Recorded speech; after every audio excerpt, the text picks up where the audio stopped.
हे गोवर्धननाथ। गोवर्धन का मतलब होता है गौ मतलब लक्ष्मी, वर्धन मतलब वृद्धि, जो लक्ष्मी की वृद्धि करने वाले हैं, जो संपदा के देने वाले हैं। गिरिराज जी का जन्म कहां हुआ था? कृष्ण से पूछे कि आपका जन्म कहां हुआ था, हम के बोलो मथुरा के उस कारागार। कोई भगवान राम से पूछे कि आपका जन्म कहां हुआ था, तो क्या अयोध्या के महल में। कोई हनुमान जी से पूछे आपका जन्म हुआ कहां, तो वो बता दे। पर कोई आपसे पूछे कि जिन गोवर्धननाथ जी की परिक्रमा आप लगाते हो, 7 कोस की परिक्रमा लगाते हो, 21 किलोमीटर की परिक्रमा लगाते हो, उन गोवर्धननाथ जी का जन्म कहां हुआ था? जन्मे थे। उनका जन्म किस जगह का है? 7 द्वीप हैं इस भूमंडल। कितने द्वीप हैं? 7। उसमें जम्बू, प्लाक्ष, कुश, शाल्वनी, रोण, शाल्य, पुष्कर, ऐसे 7 द्वीप हैं। मेरे गोवर्धन नाथ जी का जो जन्म है वो शाल्वनी द्वीप का है। कौन सा द्वीप का है? शाल्वनी। अब कोई तुमसे पूछे तो अब तो जवाब दे सकते हो कि शाल्वनी द्वीप में मेरे गिरिराज बाबा का जन्म हुआ था, द्रोणागिर राजा के घर में। द्रोणागिरी के तुम युवराजा, भक्तन के साधो हो काजा जी। कली में तुम समदेव न दूजा, सुर नर मुनि सब करते पूजा। हे गोवर्धननाथ, कलयुग में तुम्हारे समान कोई देव नहीं होगा। संसार के लोग आपकी पूजन कर कर सुख पाएंगे। जो आपकी परिक्रमा लगाएगा, दूध चढ़ाएगा, मनवांछित फल पाएगा। ऐसे मेरे गोवर्धननाथ जी हैं। आप जो 4 दिवसीय, आज चौथा दिवस है लक्ष्मी पूजन का, 3 दिवसीय जो पहले पूजन कर चुके हैं, आज चौथा दिन।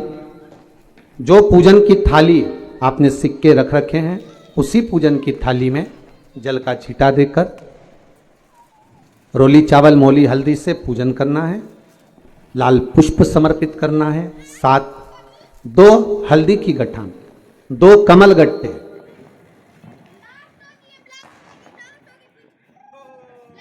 2 तरह का मीठा हो तो वो महाराज आप समर्पित करें।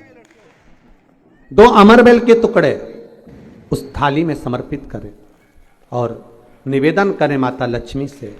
5 घी के दिए जलाएं, दीप प्रकट करें और माता लक्ष्मी की पूजन अर्चना कर कर भोग लगाकर मां से निवेदन करें, मां हम 5 दिवसीय आपकी आराधना कर रहे हैं जो दीप महोत्सव के रूप में है। कृपा करो मां, हमारे घर में धन वैभव लक्ष्मी का भंडार भरो मां। माता से निवेदन करे और निवेदन करके मां से तब 5 दीप उठाकर आरती करिए माता लक्ष्मी की। और लक्ष्मी माता की आरती कर उन दीपों को, एक जहां गोवर्धननाथ जी का पूजन आपने करा है, एक दीप वहां लगा दीजिए जो सुबह आपने गिरिराज जी का पूजन करा। दूसरा दीप पानी के परिंडे के पास लगा दीजिए जो हंडा आपने पानी का भरा हुआ है। तीसरा दीप घर के हॉल में जो मुख्य द्वार हो उसके पास में, जो मुख्य द्वार हो उसके नजदीक में लगा दीजिए महाराज। चौथा दीप तुलसी के क्यारे के पास लगाइए। 5वां दीप जहां पर माता लक्ष्मी का पूजन करा है वहां पर विराजमान कर दीजिए। ऐसे 5 स्थान पर 5 दियों को रखो। थोड़ी देर द्वार के पास में माता लक्ष्मी का आवाहन करो, माता लक्ष्मी से विनती करो, हे मां आप हमारे घर में सदा विराजमान रहिए। और बाबा गोवर्धन नाथ जी से, गोवर्धन का मतलब होता है गौ मतलब लक्ष्मी, वर्धन मतलब वृद्धि, जो लक्ष्मी की वृद्धि करने वाले हैं, जो संपदा के देने वाले हैं, लक्ष्मी को प्रदान करने वाले हैं। ऐसे गोवर्धन नाथ बाबा आप हमारे घर में संपदा की वृद्धि करिए, लक्ष्मी की वृद्धि करिए। बाबा से निवेदन करो। महाराज, हे गिरिराज बाबा तेरी कृपा, तेरी दया, माता लक्ष्मी की हम पूजन कर रहे हैं। ये भाव रखकर गोवर्धन नाथ जी का पूजन कर, स्मरण कर, माता लक्ष्मी का पूजन स्मरण कर, चौथे दिन की जब पूजन पूर्ण हो महाराज, तब अपन अगले दिन 5वें दिवस की पूजन का फिर क्रम लेवेंगे। और कल जब अपन 5वें दिवस की पूजन करेंगे तो उस थाली के सिक्कों को कहाँ रखना है, कैसे उठाना है, कैसे विराजमान करना है, उसका वर्णन कल की कथा में श्रवण करें। सिक्का रखना है थाली में। पूजन धनतेरस से चालू करा, रूप 14 पर करी, रूप 14 से करी, दीपावली पर पूज लिया और मालूम पड़ा फिर आ गया गोवर्धन पूजन, दीपावली का दूसरा दिन, पड़वा का दिन, उस दिन फिर पूजन का विधान। तो हमारा शास्त्र कहता है दूसरे दिन जब पूजन करो, पाटा जैसा की लगा रहने दो, जैसा कपड़ा बिछा रहने दो, जैसी थाली रखी वैसे रखे रहने दो। और गोवर्धन पूजन वाले दिन भगवान गोवर्धन नाथ जी का नाम लेकर माता लक्ष्मी का स्मरण कर फिर 2 दिए लगाना है। 2 दीप, अब की बार तेल का दीप नहीं आएगा, दोनों दिए घी के लगेंगे और दोनों ओर लगेंगे, लक्ष्मी जी के सीधे हाथ पर भी और उल्टे हाथ पर भी। घी का दिया लगा दो, अखंड नहीं लगेगा, थोड़ी देर के लिए लगाना है। उन्हीं दीप को लगाकर माता के पूजन कर लो। गोवर्धन पूजन वाले दिन जैसी पूजन रोज करी वैसी की वैसी चंदन, रोली, मोली, हल्दी जो भी है वो चढ़ाकर पूजन करो। केवल एक कमल गट्टा, एक हल्दी की गठान और एक अमरबिल का टुकड़ा समर्पित कर प्रेम से भोग लगाकर आरती कर लो, वही 2 दिए से जो रखे हैं, और माता को प्रार्थना कर अपने घर में रखिए। फिर माता का स्मरण कर झोली पसार कर प्रणाम करो, माँ तू कृपा करने वाली। ये सारी पूजन जितने दिन की कर रहे हो सब शाम के समय करिए, प्रदोष काल में। से 56 भोग केवल गोवर्धन नाथ जी को, श्रीनाथ जी को लगते थे। पहले 56 भोग सब देवताओं को नहीं लगते थे। अब तो फैशन हो गया अलग अलग जगह 56 भोग सब जगह लगाने का। पर 56 भोग का जो प्रमाण है वो गोवर्धन नाथ जी का, श्रीनाथ जी का।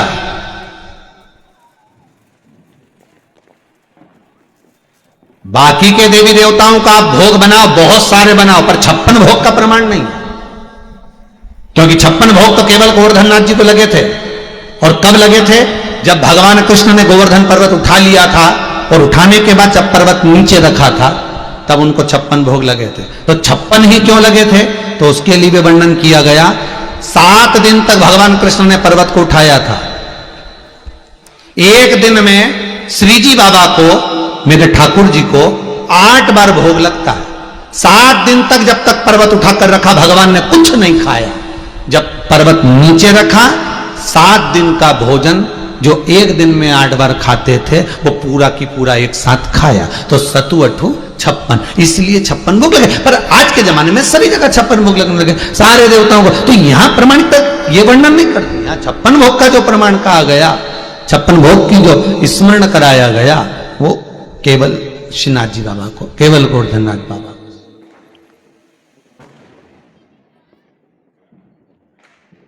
अब जगह जगह लगने लगे। अब आजकल तो एक जगह पर हमने पढ़ा था भेरू जी को 56 भोग लगेंगे, तो हमने कहा ठीक है। फिर कहीं पढ़ा कि शनि महाराज के भी लगेंगे, तो ठीक है। फिर कहीं कहीं पढ़ा कि उनको भी, तो ये आपकी मन की बात है, आप जिसको जिमाना चाहो जिमाओ, परंतु जो प्रमाण है। फिर दूसरा वर्णन करा कि माता जानकी ने हनुमान जी को जिमाया था, तो बाबा हनुमान जी महाराज को भी जिमा से। हनुमान जी का स्वरूप है शंकर, तो शंकर को 56 भोग की जरूरत नहीं पड़ती। शिव जी कहते हैं जब आपने स्वयं राम नाम ले लिया, स्वयं कृष्ण नाम ले लिया, स्वयं भगवत स्मरण कर लिया, स्वयं नाम जाप में आप डूब गए, तो शिव कथा कहती है, भगवान कहते हैं वही मेरा आधार है, वही मेरा हार। कोई आपसे पूछे महाराज जी ये कथा कहां से बोल रहे हो? अबे दुनिया है, काली मिर्ची है, तो पूछने वाला तो कहीं भी पूछ सकता है, तो तुम्हें बता देना चाहिए। गर्ग संहिता गिरिराज खंड अध्याय नंबर 2, ठीक है, जिसमें से ये कथा बोली जा रही। अगर कोई पूछे कि बताओ शिवर वाला महाराज तरकहीं की कथा लेके आ जाए, अब बताइए। गोवर्धन नाथ द्रोणागिरी, और गोवर्धन का मतलब समझ लेना, गो मतलब लक्ष्मी, वर्धन मतलब वृद्धि। गौ इंद्री को भी कहते हैं, गौ गोपी को भी कहते हैं। तो जो लक्ष्मी की वृद्धि करे वो गोवर्धन। इसलिए दुनिया के लोग गोवर्धन नाथ जी की परिक्रमा नित्य प्रतिभाव से आनंद के साथ दिन रात, चाहे पानी बरस रहा हो, चाहे ठंड पड़ रही हो, चाहे गर्मी कितनी भी तपा रही हो, उनके भक्त भगवान का परम भगवतीय वैष्णव जो भगवान की भक्ति में रमा हुआ है, वो भगवान गोवर्धन नाथ जी के चरणारविंद में चला जा। हला हल विष जब शंकर भगवान पिए थे तब चक्कर नहीं आया, पर पूतना के स्तन का जब विष पिया तो भगवान भी चक्कर खाकर नीचे पड़ गए, इसलिए उनका नाम चकलेश्वर महादेव हो गया, जो गोवर्धन नाथ जी चक्कर खाकर नीचे पड़ गए, चकलेश्वर महादेव हो गया। भगवान को लगा मेरे महादेव को चक्कर आ गए, तो उन्होंने पांव का एड़ी ठोकी, ठोकते से मानसी गंगा को प्रकट कर लिया, गंगा निकलकर शिव जी के ऊपर पड़ी, तब जाकर शंकर जी वापस उठकर बैठे, इसलिए मानसी गंगा पर चकलेश्वर महादेव। तुलसीदास बाबा जब गोवर्धन नाथ जी पर गए तो गिरिराज बाबा का स्वरूप देखकर बोले इनके तो बंसीधरी है, प्रणाम जब करूंगा जब धनुष और बाण होगा।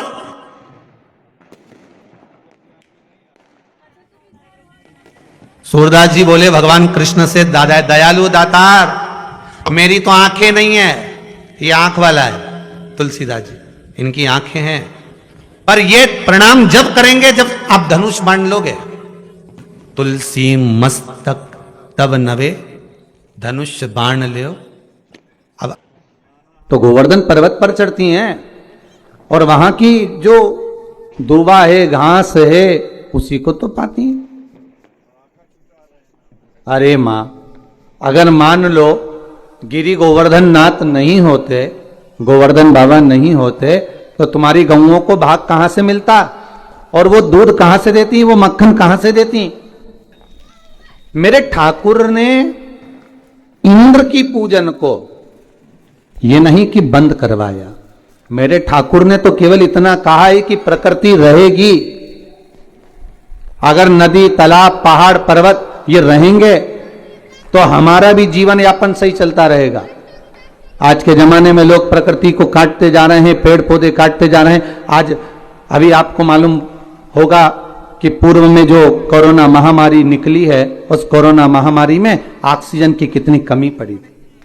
करने चलो ना, इस गिरिराज पर्वत का, इस गोवर्धन नाथ जी का अपन आनंद से पूजन करें। माता एक बूढ़ी मां को समझाया, तब यशोदा जी के पास गए और यशोदा मैया के गले में बैया डालकर मेरे ठाकुर जी कह रहे हैं मां अब आप क्या कर रही हो। मां कहती है इंद्र के पूजन की तैयारी। मां इंद्र का पूजन नहीं, गोवर्धन नाथ जी का करो, गिरिराज बाबा का करो। कौन है गोवर्धन नाथ?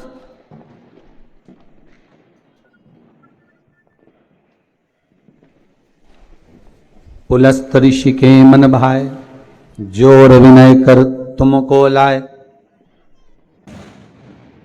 ये कौन है गोवर्धन नाथ? महाराज जिस समय पर श्री राम जी महाराज सुंदर सेतु का निर्माण कर रहे हैं, नल नील पत्थर को राम नाम लिखकर छोड़ रहे हैं, और जो सेतु बनाया जा रहा है उसमें श्री हनुमान जी महाराज से कहा जाओ जल्दी जल्दी पत्थर लेकर आते जाओ। हनुमान जी महाराज भी गए।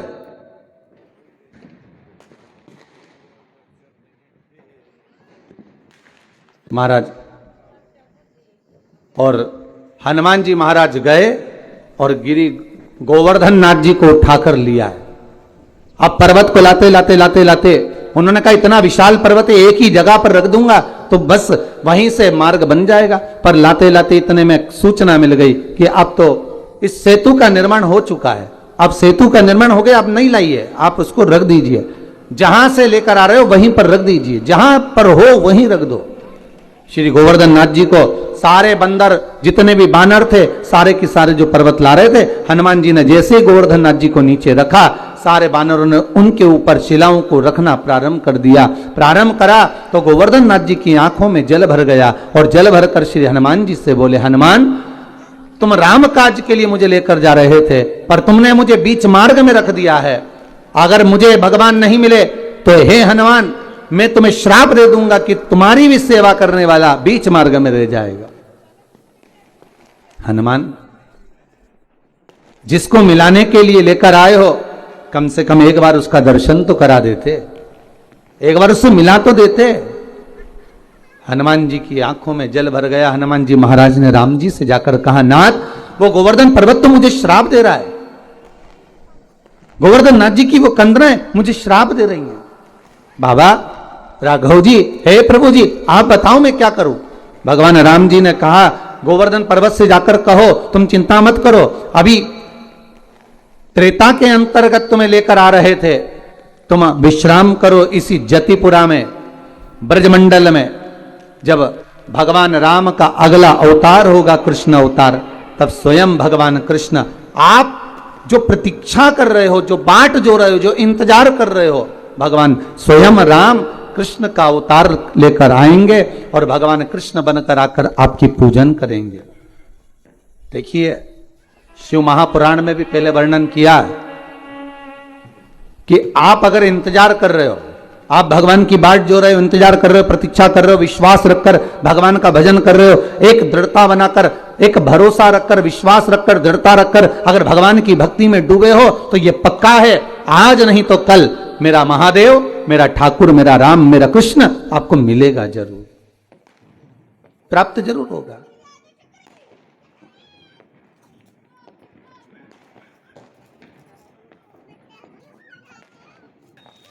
वो मिलेगा जरूर महाराज।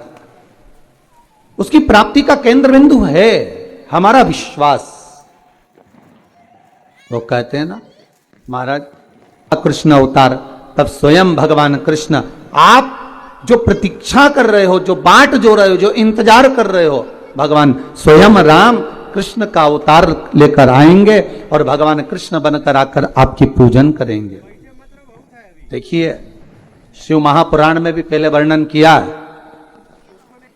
कि आप अगर इंतजार कर रहे हो, आप भगवान की बाट जो रहे हो, इंतजार कर रहे हो, प्रतीक्षा कर रहे हो, विश्वास रखकर भगवान का भजन कर रहे हो, एक दृढ़ता बनाकर, एक भरोसा रखकर, विश्वास रखकर, दृढ़ता रखकर अगर भगवान की भक्ति में डूबे हो, तो यह पक्का है आज नहीं तो कल मेरा महादेव, मेरा ठाकुर, मेरा राम, मेरा कृष्ण आपको मिलेगा जरूर। राम अगला अवतार लेकर द्वापर में, कृष्ण अवतार में अवश्य आएंगे, और आएंगे तो आएंगे, दर्शन तो मिलेगा ही, साथ में बड़ी कृपा होगी, हम आपकी पूजन भी कर देंगे, स्वयं पूजन करेंगे, बड़ी करुणा हो। हनुमान जी पहुंचे गिरिराज बाबा के चरणों में, गोवर्धन, श्री गोवर्धन नाथ, अये गोवर्धन नाथ। गोवर्धन जी बोले आइए हनुमान जी, कैसे आना हुआ? हनुमान जी कहते हैं मैंने पूछ कर आया हूं श्री राघव जी से, श्री राम जी महाराज से आज्ञा लेकर आया हूं, केवल आपको दर्शन नहीं देंगे, मेरे राम जी जब कृष्ण अवतार लेकर आएंगे तब आपकी स्वयं पूजन भी करेंगे। शास्त्र कहता है विश्वास रखने वाला, प्रतीक्षा रखने वाला, दृढ़ता रखने वाले के लिए भगवान केवल खाली हाथ नहीं आते, कुछ ना कुछ देकर ही जाते, कुछ ना कुछ प्रदान करके ही। कान्हा, लाला, तुझे मालूम है इंद्र की अगर पूजन नहीं करेंगे तो वो कितना क्रोध करेगा? भगवान कहते हैं मैया, अगर देवता क्रोध करे तो वो देवता ही नहीं हो सकता, क्योंकि क्रोध तो असुरों में भरा होता है, राक्षसों में भरा होता है, जिसको क्रोध आए वो देवता नहीं हो सकता। अगर संसार के मनुष्य में एक पल के लिए, एक क्षण के लिए अगर गुस्सा आता है तो समझ लेना उसमें थोड़ी देर के लिए राक्षस भरा जाता। मां चलो गोवर्धन नाथ जी का पूजन करने के लिए। देखिए द्रोणागिरी राजा के 3 पुत्र हैं। कितने पुत्र हैं? 3। द्रोणागिरी महाराज के 3 पुत्र हैं। द्रोणागिरी के तुम युवराजा, भक्तन के साधो हो काजा, मुनि पुलस्त जी के मन भाए, जोर विनय कर तुमको लाए। तो द्रोणागिरी जी के 3 पुत्र हैं। पहले नंबर पर द्रोणार्थ, दूसरे नंबर पर कांतानाथ, तीसरे नंबर पर गोवर्धननाथ। भारत की भूमि के 3 पर्वत ऐसे हैं जिनकी परिक्रमा होती है। पहले द्रोणार्थ जो काशी में विराजना है, काशी जो बसा हुआ है, काशी का जो आनंद है वो द्रोणार्थ के कारण। 5 कोस की काशी। महाराज अगर हम काशी की परिक्रमा करते हैं तो समझ लो वो द्रोणार्थ की ही परिक्रमा है।